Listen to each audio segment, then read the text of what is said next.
to the hay barn.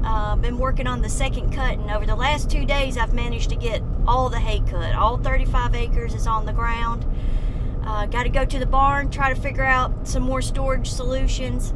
We've been getting good rain, so the hay has been in abundance, but we're not selling any hay because of the rain, I guess, and everybody's pastures have been doing well. And of course, your winter months are your good selling months. And so I'm gonna try and squeak out some more room to put some hay in on some different little lean-tos. Normally where lawnmowers are stored, but they got to go. I got to have the room.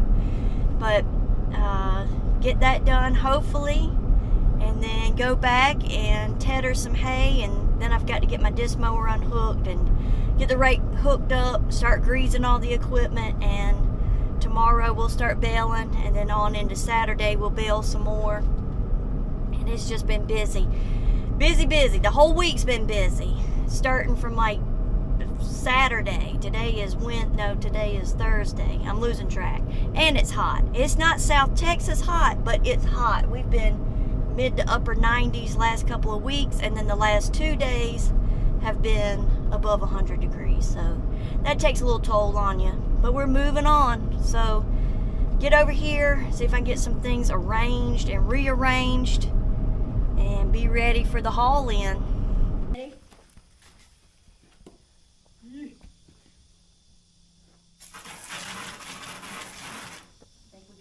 think we got him.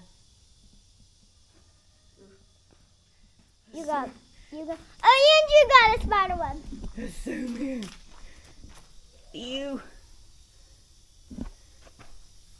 Oh my. I'm glad it's on that spider web. Me too. It's stuck. Boy at the wasp. They're fixing to tear us up.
Getting one more row laid down here. We try to keep our hay up off the ground.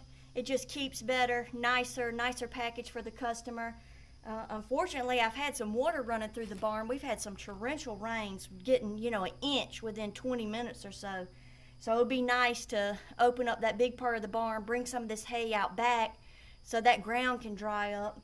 And got to lay down 3 rows of boards. I've got a mix of boards and pallets, and try to space them 4 inches from the hay, 4 inches from this row, 44 inches out, and that should give the bales nice support to sit on.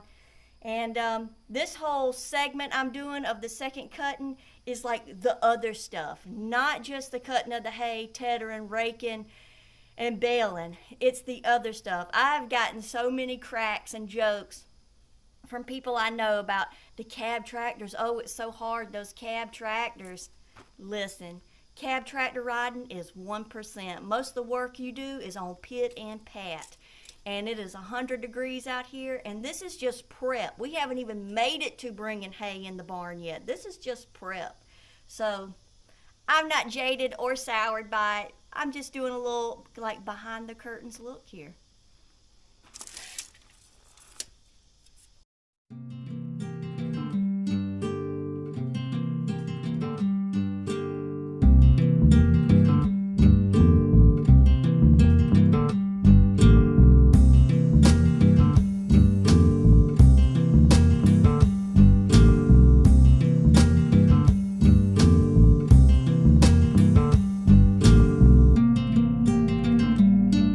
Bye.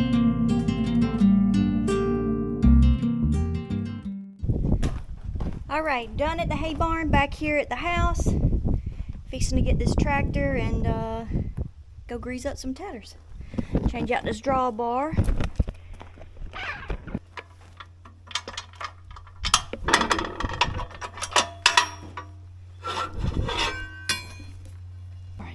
Got the right drawbar. Take a look at this guy. That's another project waiting. Had to take the radiator out again. We're going to go ahead and change out the water pump while we're at it. And as you can see, you pretty much have to take the whole front snout off this tractor to get to the radiator. So it has been a pain, but we're going to get it. We got the radiator purchased, and we got the water pump. It just came in today. So maybe when we get over this hump of this cutting of hay, we'll be ready to get started back on that. Man, if y'all don't have one of these locking lubes, this is life-changing. We thought it was going to be too big and gaudy, but it's not. It actually fits in 99% of the places. And it's really good when you don't have that extra set of hands for those little kind of out of the way where you're having to duck down and look, plus try to pump the grease, or trying to work over your head. Turned out really nice.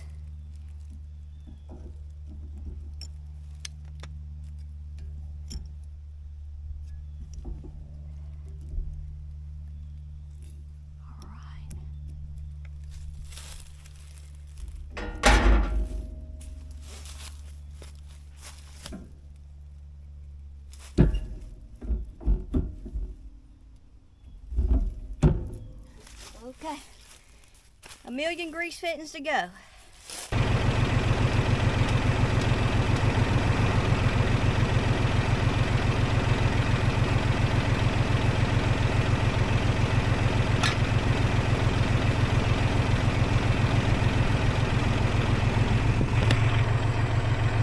All right, I had second thoughts on my way home. I dropped the little tedder. I'm gonna hook up the big tedder because the stuff I cut yesterday, if I don't ted it today, or at least go check it, I won't have time to come back if we start baling tomorrow and then on into Saturday. So I'm hooking up the big tedder. This is just the stuff I'm talking about. This is the behind the curtain stuff. While I was greasing everything, of course I ran out of grease. Had to go back to the shop, put some more grease in the gun. Go to hook up the PTO shaft on this. Mash the button in, it won't release. Drives a bone in there. Back to the shop to get some spray. I mean, and time's just ticking, ticking, ticking. This is the way it is, guys. This is like my, I don't know, third time down this hill today, just messing with these tatters. It's nothing to get upset over. It's just the way it is. You do more walking and searching around and getting some other tool than you do a whole lot of, you know, busting tails. Now, sometimes it is kind of grab it and growl days, but this is just simple stuff. But this is just the time-consuming stuff that just ticks and ticks and ticks. But we'll get it done. All right, if y'all don't have some of that, you need to get some of that. It's like Frank's hot sauce. I put that on everything. Put it on absolutely everything. It is, whoops, it is lanolin wax. And it leaves a nice coating on everything. It is kind of greasy. Well, you can see it there. It's just a wax coating. I put it on my sprayer, my fertilizer slinger, everything, and it leaves a wax coating on it so you can wash it, or rinse it off several times before you have to reapply. It works good. Let's see.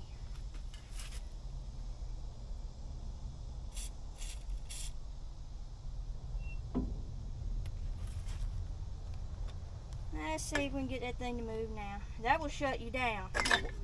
Yikes. That one little button will shut you down. Alright, we're reset, back in action. Some of this hay is really nice, some of it's short.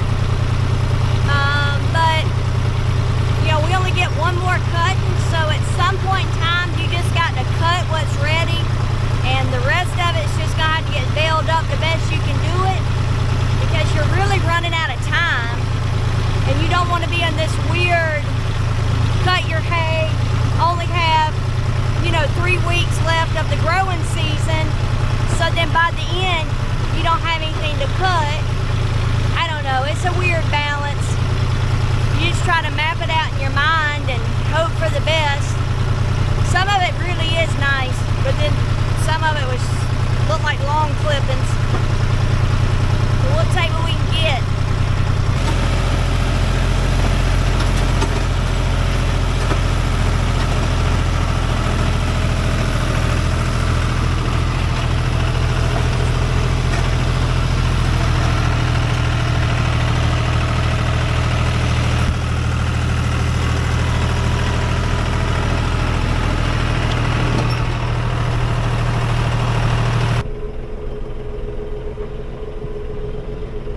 On the list for today, get this disc mower blown out so I can get it unhooked in the morning and get the rake hooked back up, and we're probably got to do a few adjustments to the rake. It's just not quite right, but the book that came with that rake was like 25 pages and 20 of it was on safety, so like an actual user manual, it left a lot to be desired.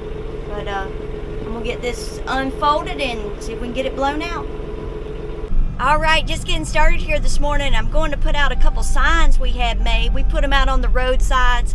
Every hayfield we go to, there is a blind hill, and not that a sign will keep anybody from knocking your wheels off, but at least the local folks know that when the signs are out, to be cautious of the trucks and the tractors and trailers. And you know, if people gonna drive crazy, they just go drive crazy. So maybe it helps. I don't know. It makes us feel better though.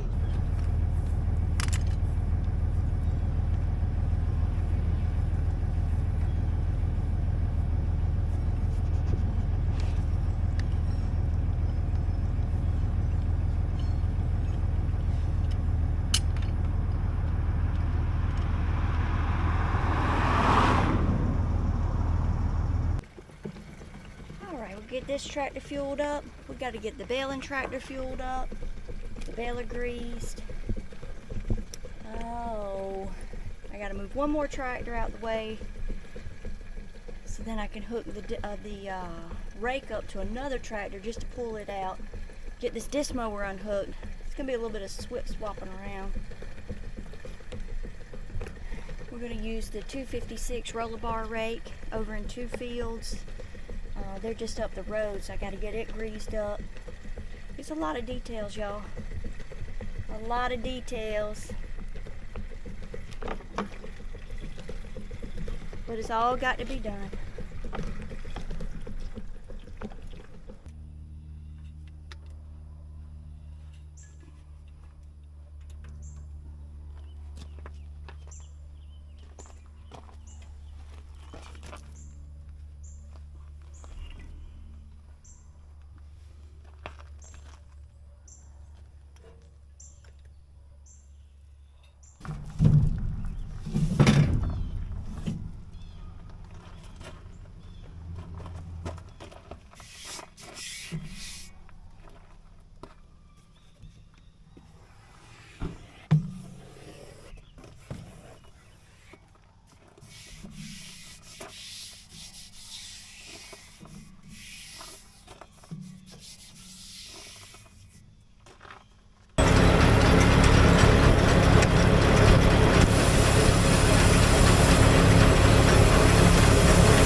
Maybe I can get a couple rows under my belt before Anthony makes it with the baler. We'll be ready to rumble.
Got the big rake out into the field, and I think we finally got this thing adjusted. If anything, the teeth are just a touch too close to the ground because our ground is so stinking rough, just uneven, I guess.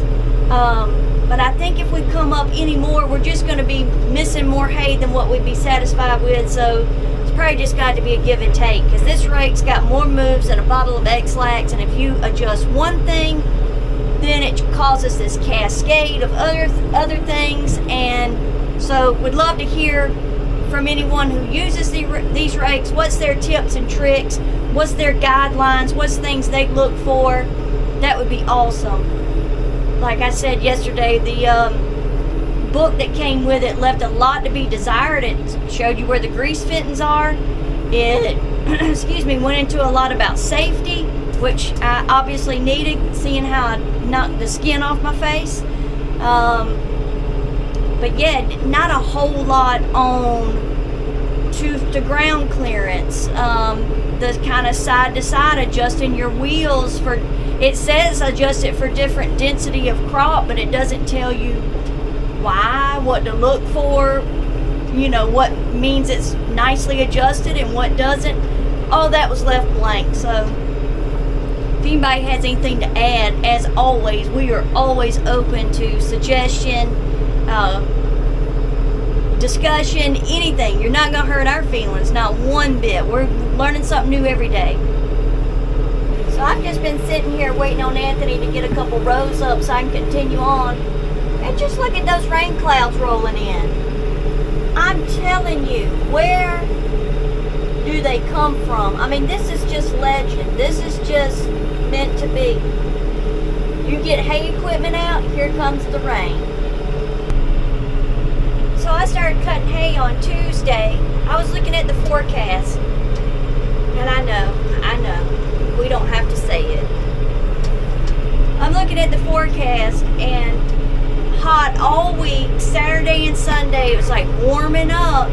And I'm thinking, man, warming up to what? Because it was already upper 90s, 100 degrees. You know, 0 to 20% chance of rain every day. The normal summertime stuff. And then I started getting these alerts on my phone talking about watching the tropics.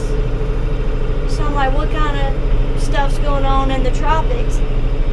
And I checked my phone, and we've got all these squall lines coming off the coast.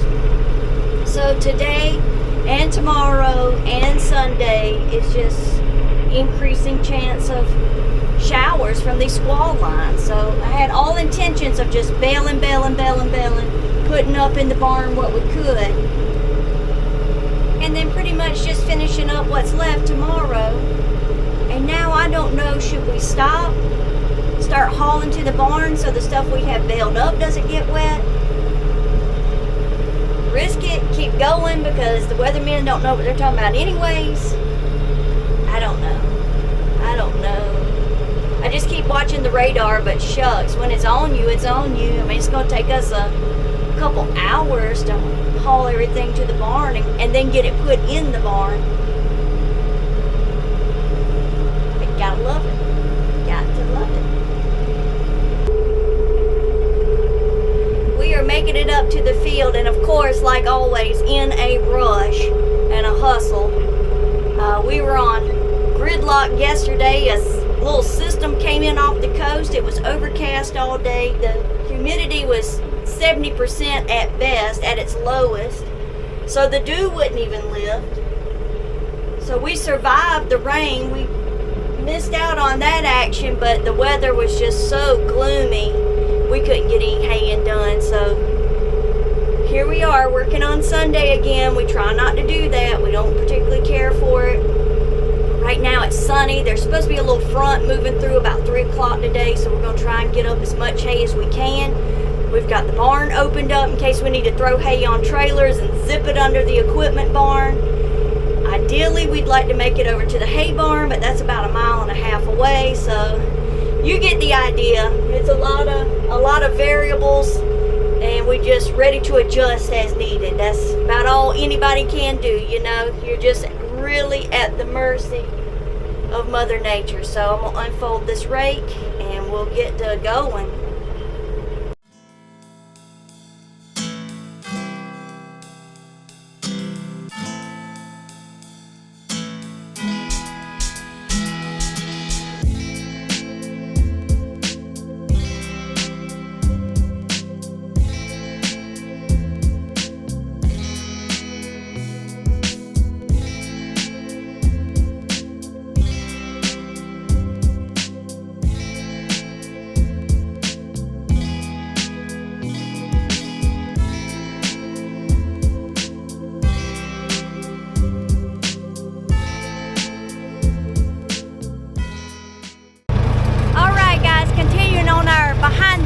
Stuff, kind of what goes on outside the cab tractors, and to keep this thing going, because the cutting, raking, and baling, that's the fun stuff.